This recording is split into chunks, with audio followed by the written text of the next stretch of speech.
풍요로움에 갇혀 나의 은사를 잃었다. 오늘부터는 더 아름다운 교회를 꿈꾸며 라는 시리즈로 몇 편 교회에 대한 이야기를 함께 나누려고 합니다. 오늘 우리 읽었던 말씀은 요한계시록에 나오는 7교회 가운데 4대 교회에 대한 이야기입니다. 교회 이름이 뭐라고요?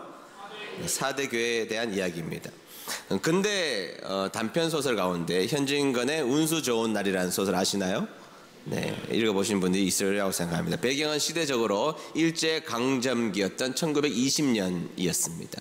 지역으로는 서울의 종로의 지역을 배경으로 하고 있고, 그날을 소설이 전개되는 그날따라 비가 억수같이 오는 날이었습니다. 주인공은 김첨지라는 사람인데 인력거를 끌면서 생계를 유지하는 사람이었습니다. 삶이 거칠게 태어나고 거칠게 살아와서 말도 거칠고 표현도 거친 사람임에도 불구하고 그의 마음만은 누구보다도 따뜻한 사람이 김첨지라는 사람이었습니다. 김첨지에게는 아내가 있었는데 그 아내가 매우 아픈 상태에 놓여져 있습니다. 비 오는 날 출근하려고 이제 밖에 나가려고 하는데 그날따라 아내가 자신을 붙잡는 것입니다. 여보, 오늘만큼은 나와 함께 있어주면 안 될까? 내 곁에 있어주면 안 될까요? 그렇게 이야기를 하지만 김첨지는 화를 버럭 냅니다. 내가 일 안 하면 누가 이 가정에 입에 풀칠이나 하겠냐고. 참 아픈 이야기죠. 아픈 아내가 있지만 하루를 일하지 않으면 살아갈 수 없는 그 비극적인 그 당시의 삶을 그리고 있는 장면입니다. 그리고 이제 집을 낳습니다.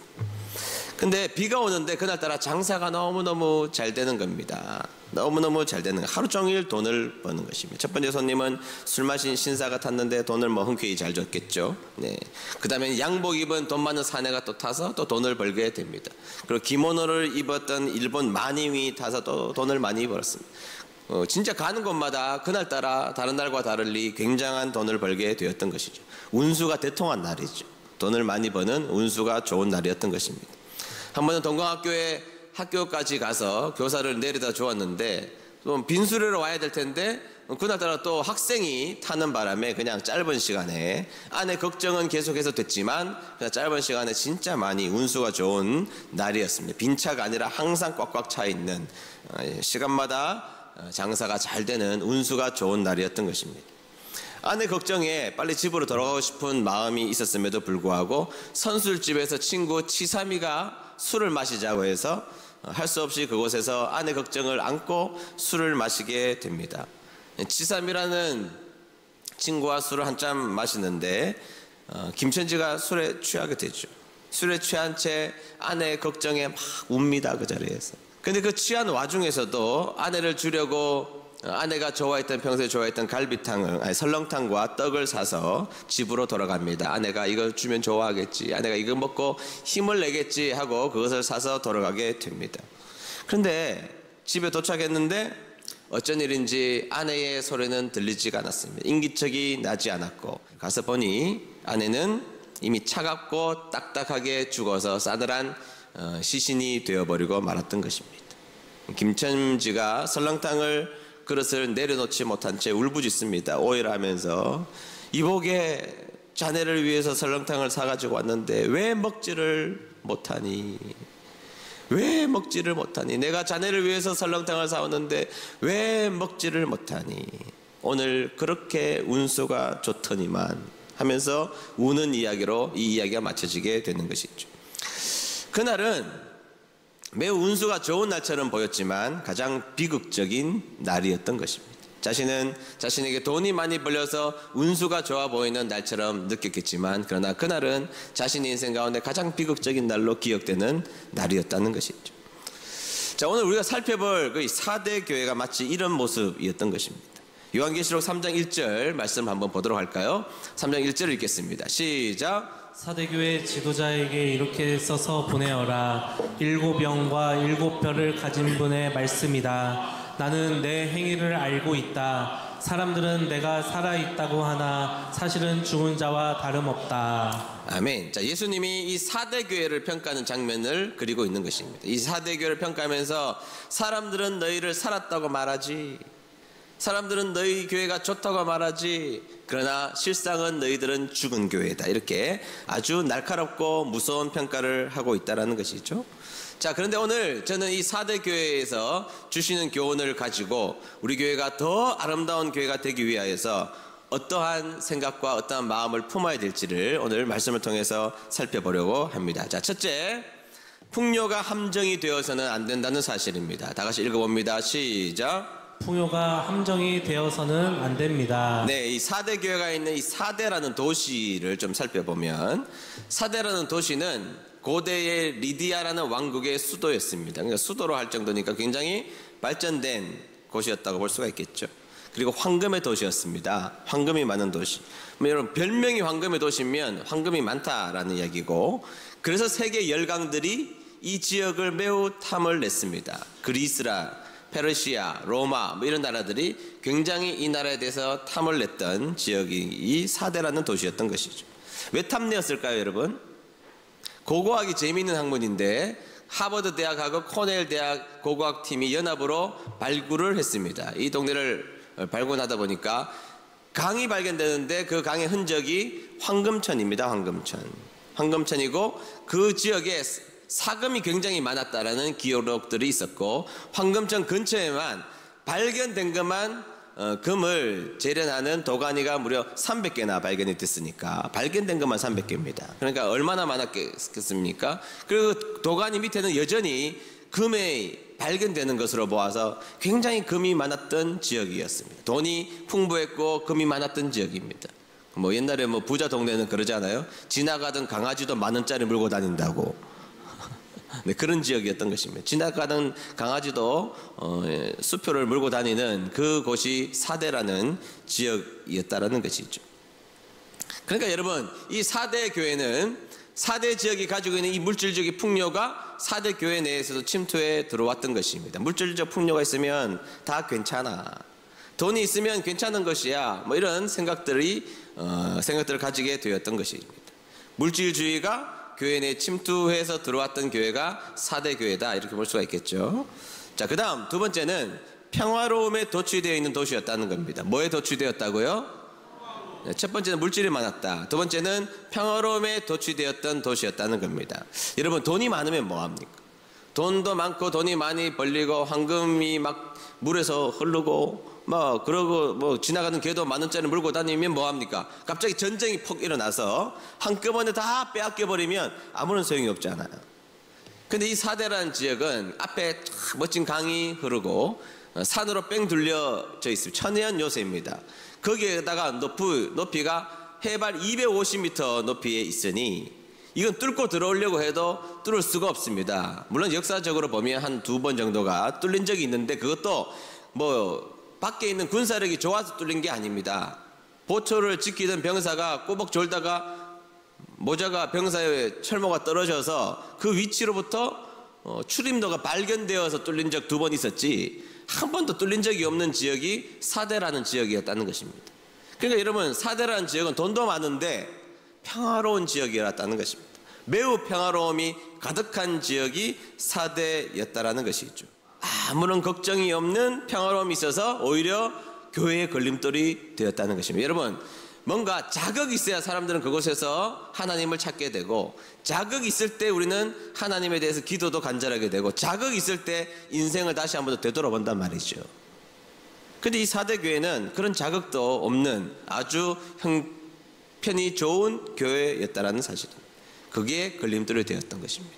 그래서 둘째, 좋은 소문에 의존해서는 안 된다는 사실입니다. 다 같이 읽어볼까요? 시작. 좋은 소문에 의존해서는 안 됩니다. 네, 사대교회 1절을 보면 사대교회를 이렇게 표현합니다. 살았다 하는 이름을 가졌다고 소개하고 있습니다.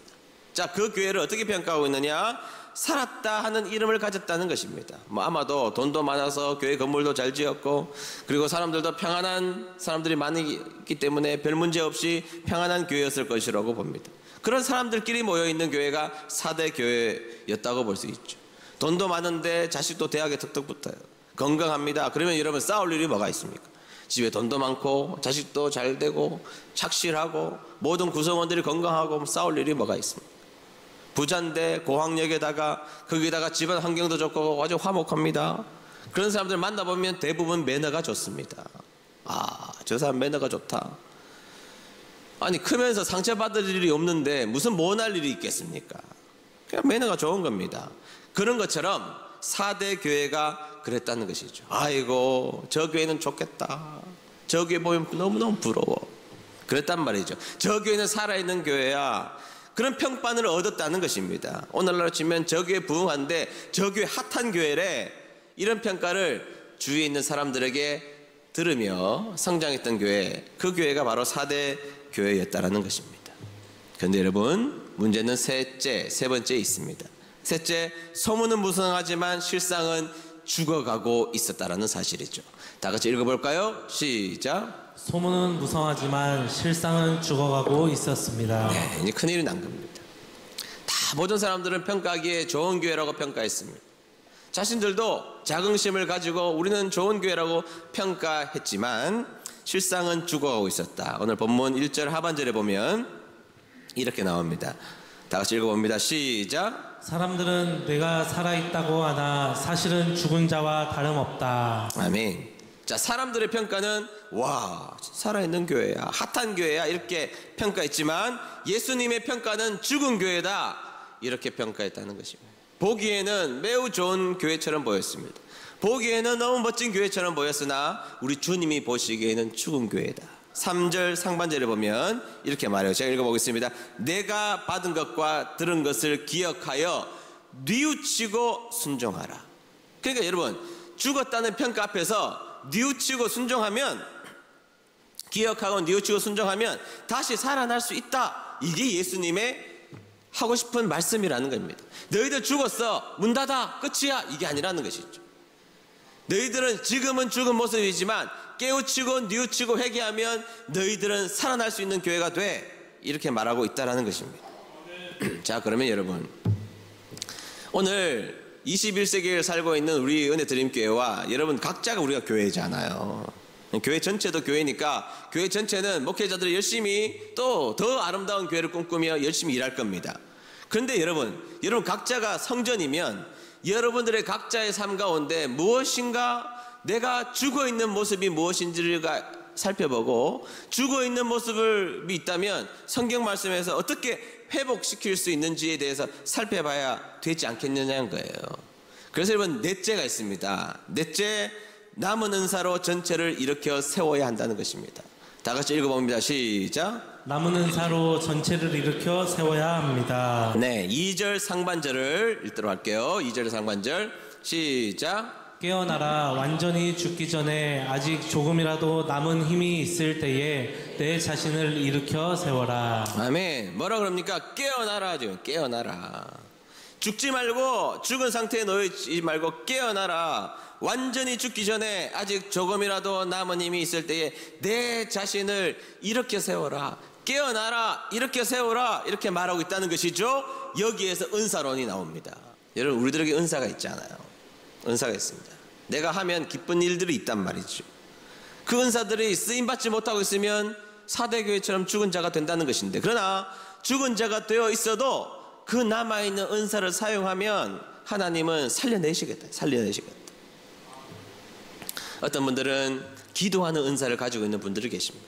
기도하는 은사, 예수님을 믿고 참 기도를 열심히 하시는 분이 계세요. 하나님이 기도할 때 기쁨을 주시고, 너무 어려웠는데 기도해서 가정이 살아나고 본인들의 인생이 살아나고, 문제가 있을 때마다 기도로 뚫고 나오고, 문제가 있을 때마다 방석 들고 교회 나왔습니다. 방석 들고 교회 나와서 하나님 살려주십시오, 하나님의 역사가 필요합니다, 하나님의 도우심이 필요합니다. 기도하면 막 영적인 침체가 물러나고, 기도하면 시험에 들었다가도 다시 일꾼으로 우뚝 서는 기도의 은사가 있는 분들이 있습니다. 교회도 그분 기도 때문에 교회가 막 능력이 생기고, 그분의 기도 때문에 사람들이 마음이 영원히 깨어나고 하는 기도의 은사가 있는 분들이 있다 이 말이에요.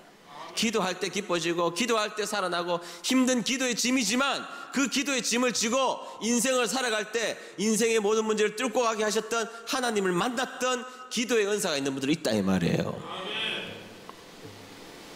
그런데 이런 분들이 어느 날, 옛날에는 너무나 아프고 부족해서 하나님을 매달리고 기도했던 분들인데 4대 교회처럼 물질이 들어왔습니다. 하나님이 기도 응답으로 평안함도 찾아왔습니다. 그러자 기도를 멈추기 시작했던 것이죠. 옛날에는 기도 없이는 못 살 것 같은 사람이었어요. 아니, 기도 없이는 못 사는 사람이었습니다. 기도가 곧 그 사람이었습니다. 그런데 평안함이 찾아오고 안락함이 찾아오자 기도를 멈춰버렸다면 그 사람은 사대교회와 같은 것이라는 거죠. 교회에서는 여전히 보기가 좋고 옛날에 그분이 했던 많은 일들, 많은 기도들, 그 기도 덕에 자신들이 살았으니 교회에서는 여전히 대우해 줍니다. 저분은 기도의 사람이야. 저분처럼 살아야 돼. 저분처럼 인생을 사는 게 복된 일이야. 과거에 한 충성 때문에 사람들은 그렇게 봅니다. 지금도. 그러나 사람들은 그렇게 인정할지라도 하나님이 보시기에는 기도가 멈췄기 때문에 그 사람은 영적으로 죽어가고 있는 사람이에요.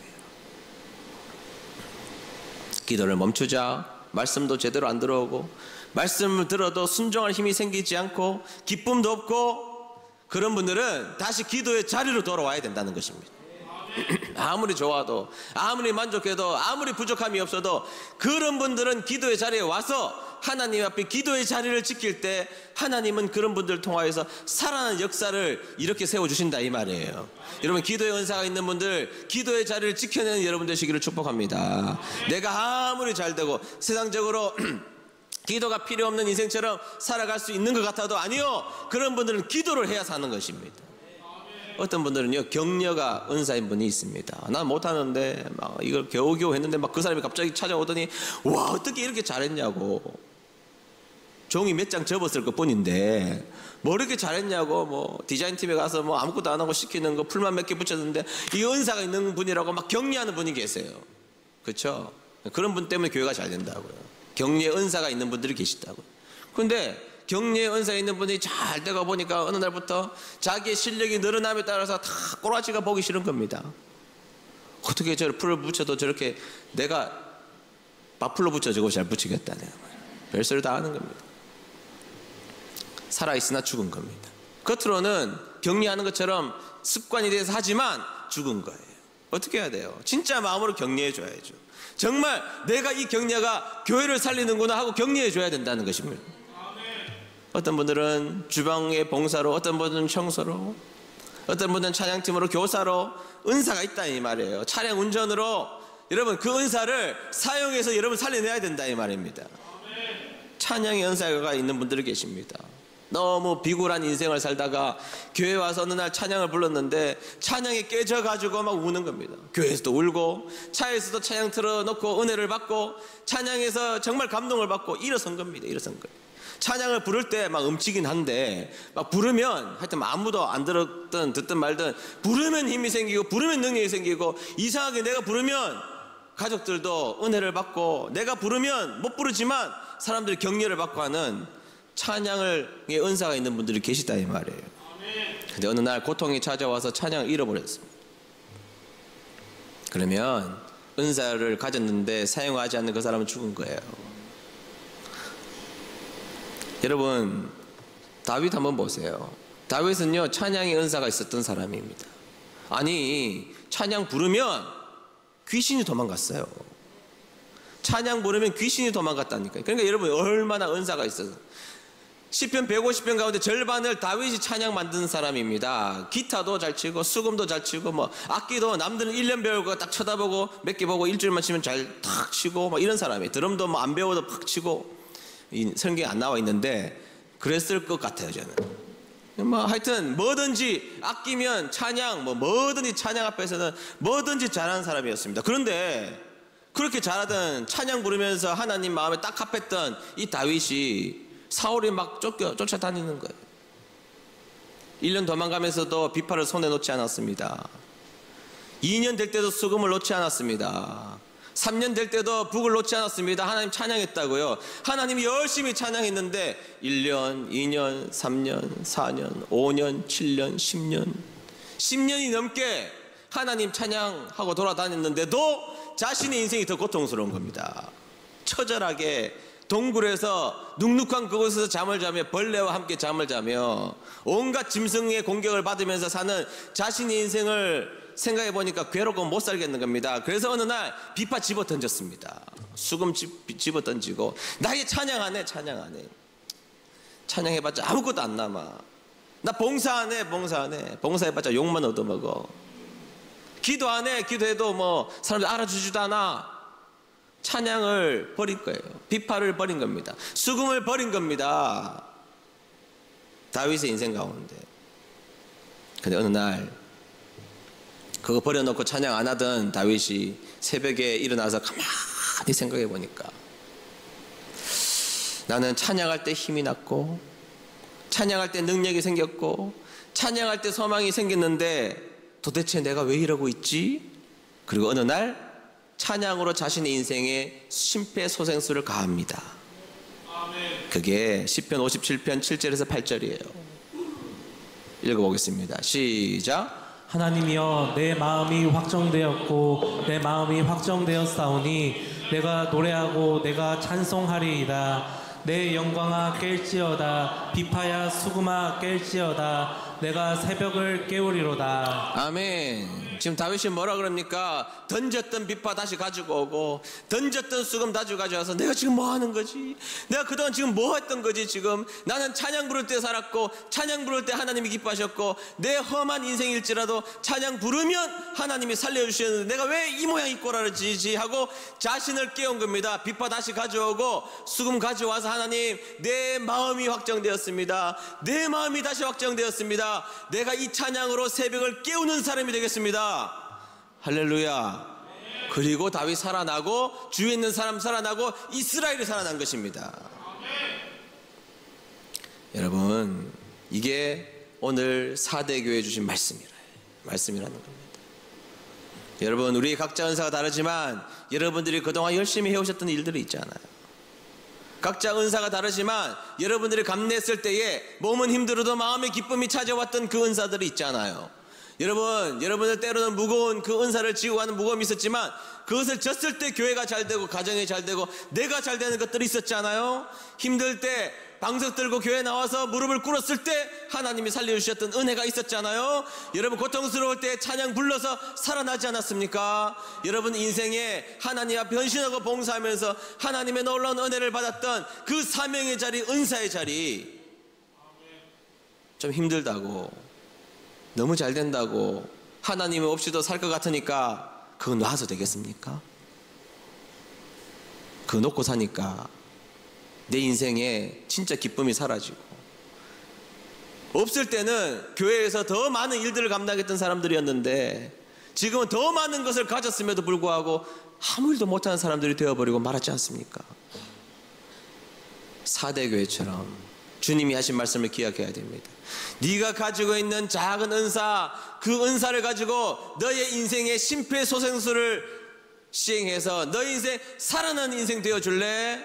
네가 찬양했잖아. 그 찬양의 자리로 가지고 기도했잖아. 기도의 자리로 가지고 말씀 잘 들었잖아. 말씀 사모한 자리로 가줄래? 그러면 너 인생은 살아날 거야. 이게 오늘 주님이 이 자리에 앉아있는 저와 여러분들에게 하시는 말씀이라는 겁니다. 여러분 돈이 있어서 헌금했습니까? 능력이 있어서 반주했습니까? 여러분 기도할 줄 알아서 기도했습니까? 우리가 무엇을 할 줄 알아서 그 일을 했습니까? 아니잖아요. 여러분 내가 아무것도 할 수 없었으나 그 일을 했을 때 주시는 하나님의 은혜가 크다는 것을 알기에 할 때 주시는 하나님의 은혜가 있단 말이에요. 그것을 감당할 때 주시는 하나님의 은혜가 여러분들의 은혜가 되었으면 좋겠습니다. 우리 은혜드림께 지금도 좋은 교회라고 소문났고 좋은 교회라고 생각합니다만 더 아름다운 교회가 되기 위해서 꿈꿔야 되지 않겠습니까? 그렇다면 우리 모든 성도님들의 각자의 자리에서 내게 주신 그 은사를 최선을 다해서 사용함으로 여러분들도 그 영혼이 살아나며 여러분들의 가정과 교회가 여러분들 때문에 살아나는 역사가 넘치는 저와 여러분 되시기를 주의 이름으로 축복합니다.